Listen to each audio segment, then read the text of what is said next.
Architect, आप architect बन सकते हैं। Architecture is a branch of engineering. Number 4, pharmacy जा सकते हैं, D.Pharm, B.Pharm, M.Pharm। दवा बनाने वाली कंपनीज में आप बड़ी बड़ी पोस्ट, यहाँ तक रिसर्च भी कर सकते हैं। नेक्स्ट, आप पैरा मेडिकल कोर्सेज कर सकते हैं, जो 6 टाइप के। नंबर 1 है वो है DMLT यानी मेडिकल लैब टेक्नोलॉजी, एक्सरे वगैरह का। नंबर 2 है नर्सिंग, आप नर्स बन सकते हैं। नंबर 3 जो है वो है फिजियोथेरापी। फिजियोथेरापी क्या होती है कि एक समझे एक्सीडेंट हो गया, हाथों की मूवमेंट बराबर नहीं होती है, तो एक्सरसाइज डाइट से इलाज करता है, उसको फिजियोथेरापिस्ट, जो अपने आप में पूरा डॉक्टर होता है। नेक्स्ट है ऑडियो स्पीच थेरापी। किसी को बात करने में लुकनत है, जबान मोटी है, देरी से बात कर रहा है, तो सुनने के प्रॉब्लम्स हैं, तो ऑडियो स्पीच थेरापी उसका इलाज करता है। ऑक्यूपेशनल थेरापी, दिमाग पे स्ट्रेस स्ट्रेन है तो जो इलाज करता है उसको ऑक्यूपेशनल थेरापिस्ट। नेक्स्ट है डाइटिशियन। डाइटिशियन जो होता है वो क्या करता है कि वो weight gain, weight loss, gyms, hospitals, सब जगह डाइटिशियन की जरूरत होती है। लड़कियां इसमें सिर्फ ऑक्यूपेशनल थेरापी छोड़ के बाकी सब में लड़कियां जा सकती हैं, नकाब में, हिजाब में, ये सारे पेशे के। साइंस में आप BSc कर सकते हैं, अगर आपको टीचर बने तो BSc मैथ्स, साइंस यानी मैथ्स, इसके अलावा botany, zoo, life science, micro physics वगैरह कर सकते हैं। अगर आपको इंडस्ट्री में जाने का है तो BSc IT, BSc computer science, BSc biotechnology.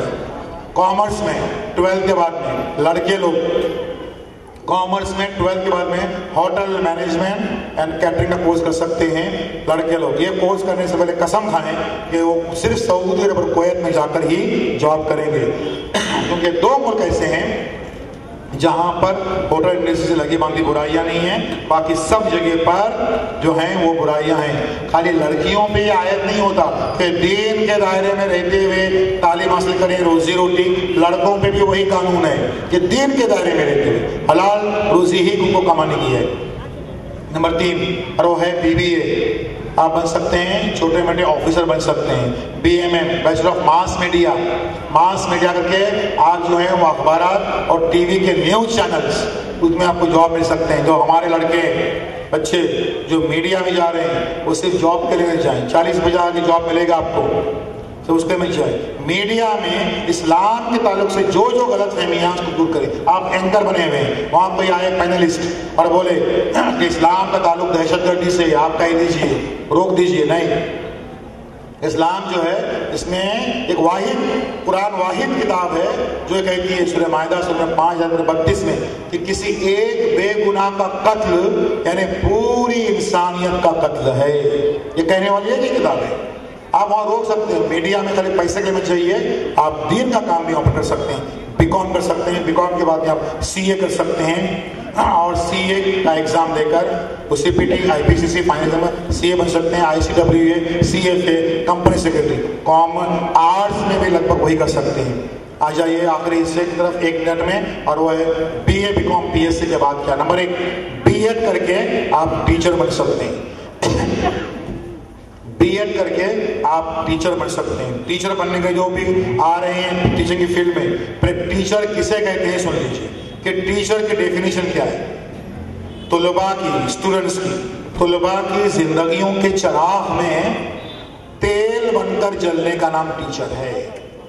अपनी हस्ती को मिटा देना, बच्चों की जिंदगी को बना लेना और खुश हो लेना, ये जज्बा अगर आप में है तो टीचिंग लाइन में आइए, और ना पैसे कमाने के टीचिंग लाइन में मत आइए, और इस मुकद्दस पेशे के तकद्दुस को दागदार मत कर लीजिए। नंबर 2 लॉ कर सकते हैं, LLB करके आप जो है वो वकील बन सकते हैं। नंबर 3 MBA करके आप मैनेजर बन सकते हैं। नंबर 4 UPSC का एग्जाम देकर आप IAS, IPS ऑफिसर बन सकते हैं। KPSC का एग्जाम देकर आप तहसीलदार, कैडर बन सकते हैं। स्टाफ सिलेक्शन कमीशन एग्जाम देकर आप income tax officer, custom officer, excise officer, sector officer बन सकते हैं। MA, MCom, MSc और नेट सेट का एग्जाम देकर आप लेक्चरर बन सकते हैं। इसमें आखिरी चीज वो ये है कि इन सारे एग्जाम्स के लिए जनरल नॉलेज जरूरी होता है। कहाँ मिलता है जनरल नॉलेज? सुनिए, नंबर 1 रोजाना का अखबार। आप में से हर बच्चा रोजाना एक अखबार जरूर पढ़ ले। अखबार पढ़ने का तरीका होता है, आप देखते हैं अखबार आते हैं, कौन सी फिल्म हिट गई, कौन सी पिट गई। अखबार पढ़ने का ये हेडलाइन देख लीजिए, कम से कम एडिटोरियल पढ़िए। आप अगर इंग्लिश अखबार पढ़ रहे हैं, कन्नड़ अखबार पढ़ रहे हैं, लेकिन लाजमी तौर पर आप एक उर्दू अखबार जरूर पढ़िए। जो उर्दू से कट गया वो कौम से कट गया। कौम में क्या उथल पुथल चल रही है वो सिर्फ और सिर्फ आपको उर्दू अखबार से मालूम पड़ेगी। Number 2, electronic media. रोजाना आधा घंटा आपको न्यूज सुनने ही सुनने। हमारे क्या होता है, जैसे ही टीवी के सीरियल्स और फिल्में खत्म हो जाती हैं, जैसे ही न्यूज शुरू हो जाते हैं, आप टीवी बंद कर देते हैं। क्यों? क्योंकि टीवी गर्म हो गया है, ठंडा करने का है उसको। जब दुनिया जहाँ की मानवता भी ठंडा कर रही है, रोजाना आधा घंटा न्यूज। तीसरी चीज, रात को 9 और 10 के बीच में लड़के लोग सब लोग नॉलेज बढ़ाने के लिए जो डिबेट चलते हैं, डिबेट्स, एक से एक लोग आते हैं खूब नॉलेज रखने वाले, जिसमें नाम बताऊंगा, times now, NDTV 24/7, CNN, IBN, उनको देखिए, एक तो नॉलेज मिलेगा उनका। नंबर 2, डिबेट करने का तरीका आपको मालूम पड़ेगा।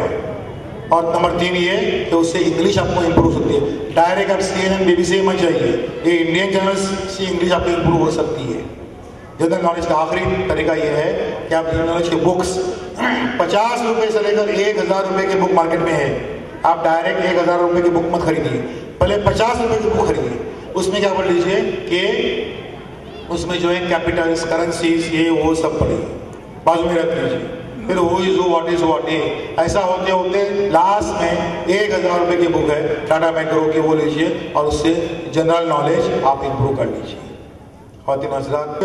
रात को नींद आती है, मैराथन रेस जीतने वालों की विल पावर पैदा कर लीजिए। सुबह आँख नहीं खुलती, पानी का अलार्म बंद कीजिए। टीवी, केबल और ये जो मोबाइल है, इसको कोई जगह नहीं है आपके यहाँ पर। और चीज बहुत सारी बातें, और शायद किताब खत्म हो गई, बाद में आपको मिल जाएगी किताबें। ये बहुत सारी चीजें डिटेल में उस किताब में लिखी हुई हैं। ये जो है ये कर लीजिए, टॉप करके आपने देख रहे हैं कि 100% अटेंडेंस, एक दिन गैर हाजिर मत रहिए, रोज की पढ़ाई रोज, और फोकस स्टडीज, ये सारे गुर आज हमने सीखे। ख्वातीन हज़रात, मैं अपनी बात इन दुआओं पे ख़त्म करता हूँ कि अल्लाह करे कि आपके इस इलाके में एक मुकम्मल तालीमी बेदारी, बल्कि मुकम्मल तालीमी इनकलाब पैदा हो जाए। अल्लाह करे कि आप बहुत ही कामयाब माँ बाप साबित हो जाएं। अल्लाह करे कि आपके बच्चे आपकी बातें सुने। अल्लाह करे कि आपके हमारे बच्चे जो हैं वो सिर्फ SSLC और PUC नहीं, बल्कि ज़िंदगी के हर इम्तहान में कामयाब और कामरान हो जाए। इन्हीं दुआओं के साथ मैं अपनी बात ख़त्म करता हूँ। शुक्रिया, खुदा को शुक्रिया अदा करने का मौका देना चाहिए। वो खुश होते हैं आपका शुक्रिया अदा करके, क्योंकि उनका मकसद पूरा हुआ। 2 मिनट के लिए तशरीफ रखिए, कुछ ऐलानात हैं और फिर 2-4 मिनट के लिए सवाल जवाब। एक तो ये कि काफी साहब फोकस का जिक्र करें ना, फोकस स्टडी। तो government of India focus study के लिए शाहीन को सालाना 1 करोड़ रुपए देती है। Government of India focus study, वाकई फोकस करके पढ़ने के ख्वाहिशमंद कोई है कर्नाटक भर में 100 स्टूडेंट्स, उनको रहना, खाना, पढ़ना सारा गवर्नमेंट ऑफ इंडिया के पैसे से गुज़श्ता साल ही शुरू हुआ। वैसे हम स्कॉलरशिप 6 साल से कर रहे थे, लेकिन last year government of India की तरफ से एक स्कीम निकली है जो एक स्टेट के लिए एक ही कॉलेज को देते हैं। और लास्ट ईयर पूरे इंडिया में 2 कॉलेज को ये फोकस स्टडी का स्कीम मिली थी। एक है कलकत्ते में, दूसरा आपके स्टेट का शाहीन कॉलेज है। लास्ट ईयर क्योंकि अप्लाई करने वाले नहीं थे, एलिजिबल कॉलेजेस नहीं थे, इसलिए 2 करोड़ रुपए लास्ट कर दिए थे। इस साल 1 करोड़ रुपए शाहीन को मिल रहे हैं। उम्मीद है कि ये सिलसिला चलता रहेगा। जो कोई भी फोकस करके पढ़ना की कैपेसिटी रखते हैं, अच्छे मार्क्स हैं और डॉक्टर बनना चाह रहे हैं, उनके लिए बेलगाम से 5-10 स्टूडेंट्स को इखरा सोसाइटी के जिम्मेदार सेलेक्ट कर भेज सकते हैं। इसी तरह ये सिल्वर जुबली के मौके पर हम हाफिज बच्चों को भी जो है, जो असली तालीम से जोड़ने के लिए खुसूसी प्रोग्राम शुरू किए हैं। ऐसे हाफिज बच्चे जो 12 से 15 साल के हैं, जो ज़िंदगी में कुछ भी नहीं पढ़ेंगे तो चलेगा, ज़िंदगी में पेन नहीं पकड़े हैं तो भी चलता है, उनको हम फाउंडेशन कोर्स, ब्रिज कोर्स और 10th स्टैंडर्ड और 12th कराते हुए CET के साथ डॉक्टर इंजीनियर बनाकर वापस अपने डॉक्टर इंजीनियर में एडमिशन लेने के काबिल बनाकर अपने वतन को भेजना चाह रहे हैं। हम बेलगाम से ऐसे बच्चों को भी जो है 2-4 बच्चों को फ्री लेना चाहते हैं। इस तरह से डायरेक्ट सेकंड ईयर में एडमिशन के लिए भी सिल्वर जुबली के मौके पर खुसूसी रियायत देने का इरादा है।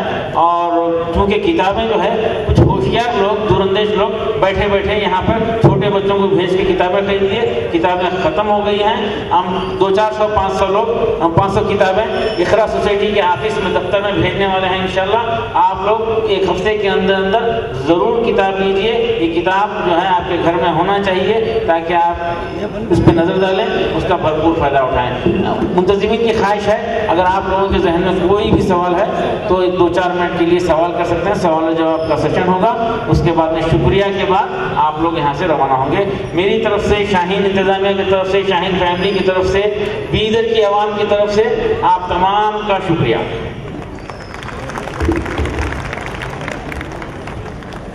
10 मिनट का टाइम दिया जाता है, जिसको कोई तालीम की निस्बत से सवाल हो तो फौरन सवाल। Completed my engineering and now I aspire to become an IAS officer. Yeah. So what qualities and what step I should take, inshallah, when I become an IAS officer to upgrade our society? Yeah, it's good that this girl is planning for IAS officer or IAS examination, UPSC examination. I have already given the tips for that. मैं पहले दे चुका हूँ कि सबसे पहले general knowledge आपको बहुत अच्छा होना चाहिए। जनरल नॉलेज के लिए डेली न्यूज़पेपर और अपने कम्युनिटी न्यूज़ इसलिए होना चाहिए कि इंटरव्यू में कम्युनिटी रिलेटेड क्वेश्चंस पूछेंगे, डेफिनेटली पूछेंगे आपसे whether this hijab is an obstacle in your progress, जरूर पूछेंगे।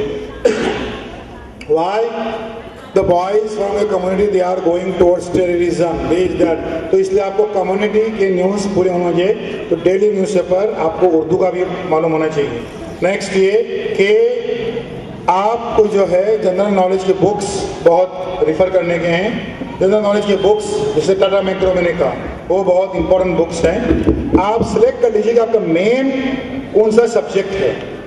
मेन आपको कौन सा आपने ये कर लिया, फॉर एग्जाम्पल हिस्ट्री है तो हिस्ट्री क्या रहेगा कि मोहनजोदारो हड़प्पा से लेकर तो करंट हिस्ट्री, ये सारी चीज़ें डेट्स याद रखने के टेक्निक्स, उसके लिए नोट्स तैयार करने के अपने खुद के notes, and you have to decide that which coaching institute you are going to select. हमारे कम्युनिटी में भी हैं, जामिया मिलिया इस्लामिया है, हैदराबाद में है, मुंबई में हज हाउस में है, इसके अलावा और कई प्रोफेशनल्स और हैं, उनको डिसाइड करना है। घर से आपको पूरा सपोर्ट, ये पहले ही टॉनिक है कि जा बेटी बन IAS ऑफिसर।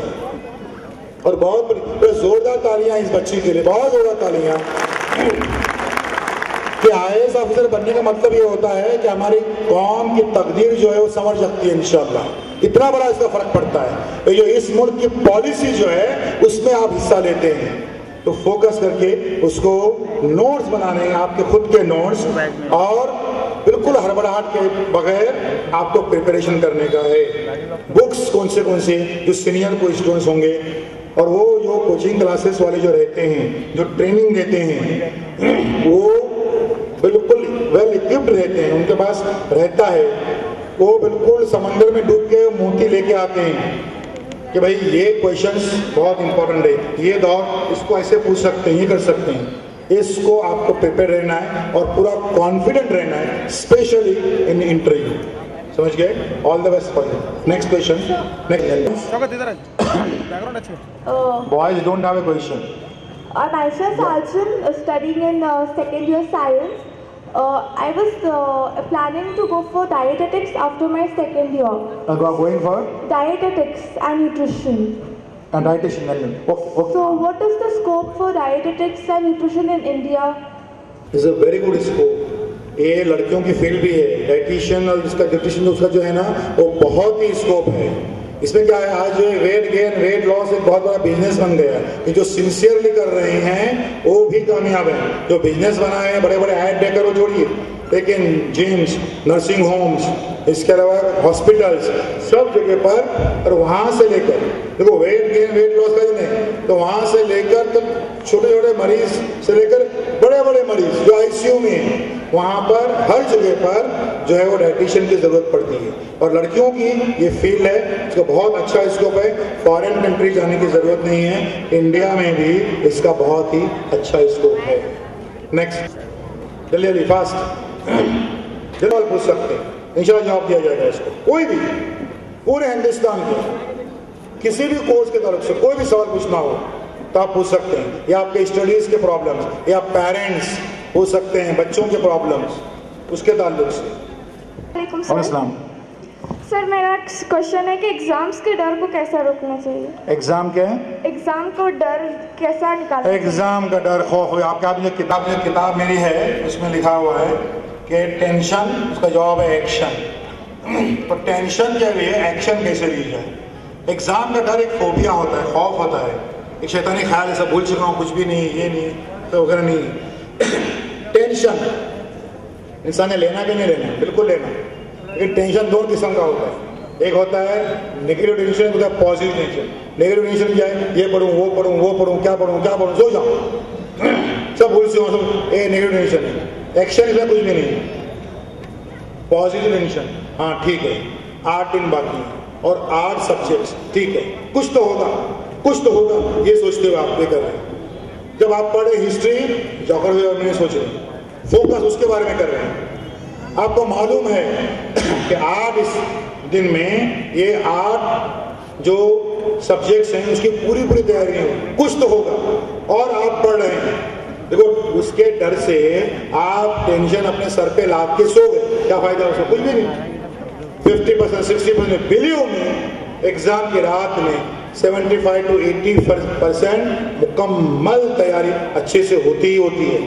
सुबह उठे, फिर एग्जाम की सुबह को 5% वहां पर, एग्जाम हॉल में गए, कुछ तो होगा, 5% वहां पर, कुछ तो होगा, ये याद रखने का है। आपको याद ये भी रखने का है, सब बच्चे करते हैं तो मैं क्यों नहीं कर सकती? कई बच्चे टॉप कर रहे हैं तो मैं क्यों नहीं कर सकती? और टॉप करने वाले बच्चे को क्या 3 दिमाग है क्या? एक दिमाग इधर, एक इधर लटक रहा है, इधर लटक रहा है, उसका भी 3 दिमाग है, वो कैसे कर सकते हैं? तो मैं नहीं कर सकती। कॉन्फिडेंस, एग्जाम की रात का जो डर और खौफ है वो सिर्फ और सिर्फ कॉन्फिडेंस अपने अंदर नहीं होनी। और कॉन्फिडेंस जो है वो कभी होता है मालूम है? वो एग्जाम की रात के दिन में नहीं होता, वो पूरा साल, अरे मैं तो बहुत होशियार, मैं तो आराम से, ये तो 1-2 दिन का काम है। ओवर कॉन्फिडेंस पूरा साल चलता है, वो भी बहुत बड़ा नुकसान करता है। ओवर कॉन्फिडेंस वो भी ज़ाहिर है, और कॉन्फिडेंस कम होना, कॉन्फिडेंस का लेस होना, ये एग्जाम के रात में। तो पूरा साल आपके पास बहुत ज़हानत है, बहुत याददाश्त है, बहुत मेमोरी है, उसमें ओवर कॉन्फिडेंस शिकार मत हो जाए। ठीक है, नेक्स्ट क्वेश्चन। और कोई सवाल? जल्दी, बस, यस, जल्दी, माइक यहाँ पर दे दो और ताली बजाओ कि लड़के सवाल पूछ रहे हैं। लड़के सवाल पूछ रहे हैं, इसका मतलब है कि कयामत करीब है। जल्दी Studying in 9th standard, and I have a question: what is the scope for NDA? For What NDA? NDA, National Defense Academy। Exam देकर आप एयरफोर्स और आर्मी और नेवी इसमें जा सकते हैं, है ना बेटा? उसमें अगर आप के लिए कोई भी करियर चूज करते वक्त आप ये जरूर देख लीजिए कि आपकी तबीयत, आपका नेचर, ये सब उसको सूट करता है या नहीं करता है। फॉर एग्जाम्पल, एनडीए में एक बात तो डेफिनेट है कि आपको अपनी फैमिली से दूर रहना, you to remain away from your family, और वो बड़ी मामला, बहुत बड़ा बुरा मामला है। दूसरी बात ये कि ये डिफेंस में आज बातें बड़ी बड़ी, पोस्ट बड़े बड़े, बिल्ले बैचेस बढ़ जाते हैं, लेकिन फाइनेंशियल स्कोप उसमें बढ़ नहीं रहे। क्वार्टर्स मिलते हैं रहने के, जहां पर ये चेंज हो जाएगा वहां पर बेस्ट स्कूल में बच्चे के एडमिशन के लिए आपका कोटा है, ये सब होता है। लेकिन जो फैमिली प्रॉब्लम्स इससे क्रिएट होते हैं, अक्सर औकात, हमेशा वॉर नहीं हो रहा है, लेकिन वॉर लाइक सिचुएशन हमेशा रहती है। कभी फ्लड्स की, कहीं पर और किसी किस्म की, कई एक्सीडेंट्स की, कई इसमें जहां मिलिट्री को ही काम करने का। आप अगर उसमें, पहली बात, आपका अगर नेचर उसके लिए आपको जहन, आपकी फितरत उसके लिए फिट होती है तो उसमें जाइए। स्कोप तो बहरहाल है उसके अंदर, तीनों ब्रांचेज में स्कोप है और इंजीनियरिंग करके भी आप जा सकते हैं, नहीं करके भी जा सकते हैं। इसके अलावा AFMC का जो है आर्म फोर्स मेडिकल कॉलेज का देकर आप डॉक्टर बन के भी एयरफोर्स में जा सकते हैं, आर्म फोर्सेज में जा सकते हैं। ये स्कोप तो है, लेकिन मैं यूजुअली मुस्लिम स्टूडेंट्स को इसकी तरफ बहुत ज़्यादा अट्रैक्ट करने की कोशिश नहीं करता हूँ फॉर वेरियस रीजंस, जो कि साइकोलॉजिकल और सोशल प्रॉब्लम्स। ठीक है, नेक्स्ट। यस, हेलो सर, मेरा नाम रईस अहमद है। ऊपर माइक ऊपर लो। हेलो सर, मेरा नाम रईस अहमद है जी, और मैं मेडिकल ट्रांसक्रिप्शन से ताल्लुक़ रखता हूँ। मेडिकल ट्रांसक्रिप्शन मीन्स यूएस में जो डॉक्टर, हाँ समझ गया मैं। हाँ, तो मैं एक उर्दू मीडियम का स्टूडेंट हूँ, इस्लामिया का। अब बहुत सारे लोग जो समझते हैं अपना बच्चा जब अंग्रेजी मीडियम या इंग्लिश मीडियम में सीखेगा तो अच्छा बनेगा, और उर्दू मीडियम में अगर सीखेगा तो अच्छी तरक्की नहीं कर पाएगा। ये अगर लोगों को समझाया जाए कि उर्दू मीडियम का बच्चा भी अगर मतलब सीखा या फिर मेहनत करा तो वो बहुत आगे जा सकता है। थोड़ा आप एक्सप्लेन करेंगे तो बहुत अच्छी, मतलब बिल्कुल सही है, बहुत अच्छी बात कही है। देखिए, उर्दू मीडियम के बच्चों की कामयाबी की मैं लिस्ट जबरदस्त लिस्ट दे सकता हूँ। होता क्या है, हमने एक हवा बना कर रखा है। इंग्लिश बहुत मुश्किल ज़बान है, बहुत मुश्किल ज़बान है। इंग्लिश इतनी मुश्किल ज़बान नहीं है, पहली बात तो ये है। और उर्दू मीडियम के बच्चे अपने माइंड में, उनमें कॉन्फिडेंस होता है, उनमें खुद एतमादी होती है, और वो किसी लिहाज से कहीं पर भी कम नहीं पड़ रहे हैं। लेकिन एक बात ज़रूर है कि हमारे स्कूलों में टीचरों को करना ये